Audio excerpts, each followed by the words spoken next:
दुर्गा सप्तशती का चौथा अध्याय। महर्षि मेघा बोले, देवी ने जब पराक्रमी दुरात्मा महिषासुर को मार गिराया और असुरों की सेना को मार दिया, तब इंद्रादि समस्त देवता अपने सिर तथा शरीर को झुकाकर भगवती की स्तुति करने लगे। जिस देवी ने अपनी शक्ति से यह जगत व्याप्त किया है और जो संपूर्ण देवता तथा महर्षियों की पूजनीय है, उस अंबिके को हम भक्तिपूर्वक नमस्कार करते हैं। वह हम सब का कल्याण करे। जिस अतुल्य प्रभाव और बल का वर्णन भगवान विष्णु, शंकर और ब्रह्मा जी भी नहीं कर सके, वही चंडिका देवी इस संपूर्ण जगत का पालन करे और अशुभ भय का नाश करे। पुण्यात्माओं के घर में तुम स्वयं लक्ष्मी रूप हो और पापियों के घर में तुम ही अलक्ष्मी रूप हो और सतकुल में उत्पन्न होने वालों के लिए तुम लज्जा रूप होकर घरों में निवास करती हो। हम उस दुर्गा भगवती को नमस्कार करते हैं। हे देवी, इस विश्व का पालन करो।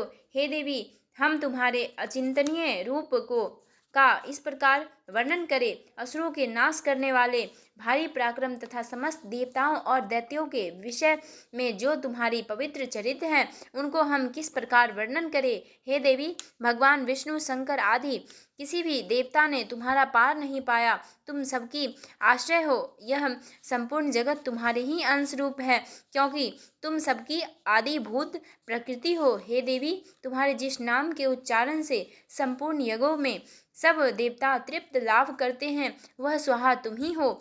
इसके अतिरिक्त तुम पितरों की तृप्ति का कारण हो, इसलिए सब तुमको स्वधा कहते हैं। हे देवी, वह विद्या जो मोक्ष को देने वाली है, जो अचिंतनीय महाज्ञान स्वरूपा है, तत्वों के सार को वश में करने वाले, संपूर्ण दोषों को दूर करने वाले, मोक्ष की इच्छा वाले मुनिजन जिसका अभ्यास करते हैं, वह तुम ही हो। तुम वाणी रूप हो और दोष रहित ऋग तथा यजुर्वेद की एवं उद्गाता और सुंदर पदों के पाठ वाले सामवेद का आश्रय रूपा हो। तुम भगवती हो। इस विश्व की उत्पत्ति एवं पालन के लिए तुम वार्ता के रूप में प्रकट हुई हो और तुम संपूर्ण संसार की पीड़ा हरने वाली हो।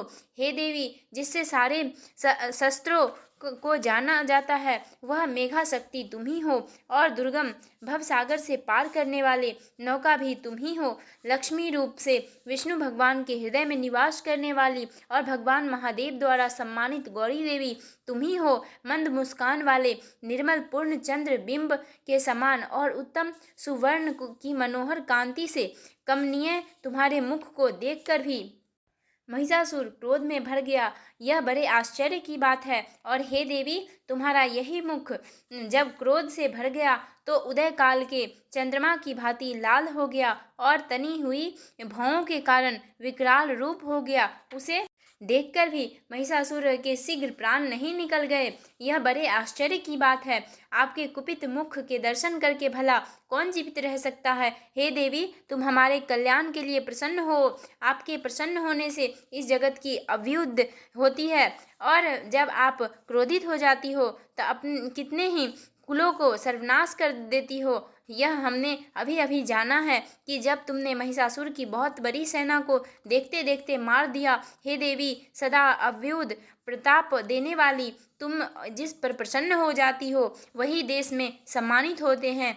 उसके पास धन एवं यश की वृद्धि होती है। उनका धर्म कभी स्थिर नहीं होता और उनके यहाँ अधिक पुत्र पुत्रियाँ और नौकर होते हैं। हे देवी, तुम्हारी कृपा से ही धर्मात्मा पुरुष प्रतिदिन श्रद्धापूर्वक यज्ञ करता है और धर्मानुकूल आचरण करता है और उसके प्रभाव से स्वर्गलोक में जाता है, क्योंकि तुम तीनों लोकों में मनवांचित फल देने वाली हो। हे माँ दुर्गे, तुम स्मरण करने पर संपूर्ण जीवों के भय नष्ट कर देती हो और स्थिर चित्त वालों के द्वारा चिंतन करने पर उन्हें और अत्यंत मंगल देती हो। हे दरिद्र दुख नाशनी देवी, तुम्हारे सिवा दूसरा कौन है। तुम्हारा चित्त सदा दूसरों के उपकार में लगा रहता है। हे देवी, तुम शत्रुओं को इसलिए मारती हो कि उनके मारने से दूसरों को सुख मिलता है। वह चाहे नरक में जाने के लिए चिरकाल तक पाप करते रहे हो, किंतु तुम्हारे साथ युद्ध करके सीधे स्वर्ग को जाए, इसलिए तुम उनका वध करती हो। हे देवी, क्या तुम दुष्ट पात मात्र से समस्त असुरों को भस्म नहीं कर सकती, अवश्य ही कर सकती हो, किंतु तुम्हारा शत्रुओं को शस्त्रों के द्वारा मारना इसलिए है कि शस्त्रों के द्वारा मरकर वे स्वर्ग को जाए। इस तरह से हे देवी, उन शत्रुओं के प्रति तुम्हारा भी विचार उत्तम है। हे देवी, तुम्हारे उग्र खड्ग की चमक से और त्रिशूल की नोक की कांति की किरणों से असुरों की आंखें फूट गए नहीं गई। उसका कारण यह था कि वे किरणों से शोभायमान तुम्हारे चंद्रमा के समान आनंद प्रदान करने वाले सुंदर मुख को देख रहे थे। हे देवी, तुम्हारा शील बुरे वृतांत को दूर करने वाला है और सबसे अधिक तुम्हारा रूप है, जो न तो कभी चिंतन में जा सकता है और न किसी के जिसके दूसरों से कभी तुलना हो सकती है। तुम्हारा बल व पराक्रम शत्रुओं का नाश करने वाला है। इस तरह तुमने शत्रुओं पर भी दया प्रकट की। हे देवी, तुम्हारे बल की किसके साथ बराबरी की जा सकती है तथा शत्रुओं को भय देने वाली इतना सुंदर रूप भी और किसका है। हृदय में कृपा और युद्ध में निष्ठुरता, ये दोनों बातें तीनों लोक में तुम्ही देखने को आई है। हे माता, युद्ध भूमि में शत्रुओं को मारकर तुमने उन्हें स्वर्ग लोक में पहुंचाया है। इस तरह तीनों लोकों की तुमने रक्षा की तथा अपने उन उन्नत असुरों से जो हमें भय या उसको भी तुमने दूर किया। तुमको हमारा नमस्कार है। हे देवी, तुम शूल तथा खड्ग से हमारी रक्षा करो। हे चंडिके, आप अपने शूल को घुमाकर पूर्व, पश्चिम, उत्तर और दक्षिण दिशाओं में हमारी रक्षा करो। तीनों लोकों में जो तुम्हारे सौम्य रूप हैं तथा घोर रूप हैं, उनसे हमारी रक्षा करो तथा इस पृथ्वी पर रक्षा करो। हे अंबिके, आपके कर पल्लवों में जो खड्ग, शूल और गदा आदि शस्त्र शोभा पा रहे हैं, उनसे हमारी रक्षा करो। महर्षि बोले कि इस प्रकार जब सब देवताओं ने जगत माता भगवती की स्तुति की और नंदन वन के पुष्पों तथा गंध अनुलेपनों का द्वारा उनका पूजन किया और फिर सबने मिलकर जब सुगंधित व दिव्य धूपों द्वारा उनको सुगंधित नैवेद्य की, तब तक देवी ने प्रसन्न होकर कहा, हे देवताओं, तुम सब मुझसे मनवांछित वर मांगो।